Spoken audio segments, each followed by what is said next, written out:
आज आहे संकष्टी। गणपतीच्या आवडीचे गहूच्या पिठापासून आज आपण मोदक बनवूया तळणीचे। 1 वाटी ओलं खोबरं घेतलेलं आहे आणि अर्धा वाटी गूळ घेतलेला आहे। आपल्या आवडीनुसार ड्रायफ्रूट घेतलेले आहेत आणि वेलची घेतलेली आहे। याची मी पावडर बनवली आहे। तुम्हाला आवडत असेल तर तुम्ही ड्रायफ्रूट घाला, नाही घातलात तरी चालेल। आणि अशा प्रकारे मी सारण बनवून ठेवलं आहे। गव्हाचं पीठ 1 वाटी, 1 चमचा बेसन आणि चवीप्रमाणे मीठ। कडकडीत तेलाचं मोहन घालते आहे। 1 चमचा तेल घेतलं आहे।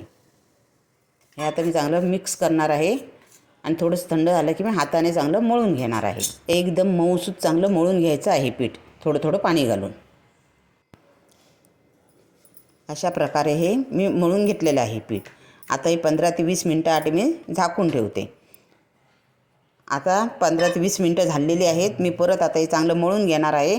थोडं पीठ काढून घेतलं आहे आणि त्याची मी चपाती लाटून घेणार आहे। हे मोदक 5-6 दिवससुद्धा चांगले टिकतात। नुसतं गव्हाचं पीठ घातलं तरी चालेल, नाही बेसन घातलं तरी पण चालतं, तरी पण मोदक छान होतात। मी आता अशा प्रकारे चपाती लाटून घेते आहे। ही चपाती जास्त पातळ किंवा जास्त जाड पण ठेवायची नाही आहे, मध्यम ठेवायची आहे। मी छोटी वाटी घेतली आहे आणि ह्या वाटीच्या साहाय्याने मी आता पाती बनवून घेते। अशा प्रकारे वाटी मारून घ्यायची आहे। हे मोदक लहानच करायचे असतात, म्हणजे थोड्या तेलामध्ये तळतात पण चांगले। आता मी सारण भरून घेते आहे आणि कड्या पाडून मी मोदकाचा सुंदरपैकी एक आकार देते।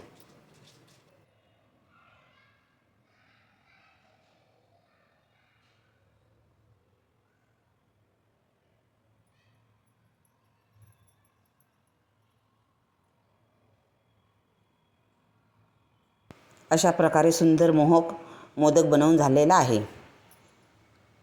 आणि अशाच प्रकारे बाकीचे सगळे मोदक आता बनवून घेणार आहे।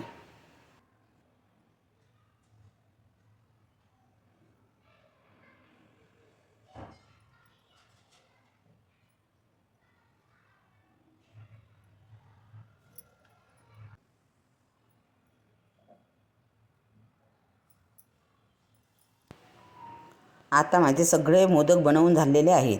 इकडे मी तेल तापत ठेवलेलं आहे। आता मोदक तळून घेते।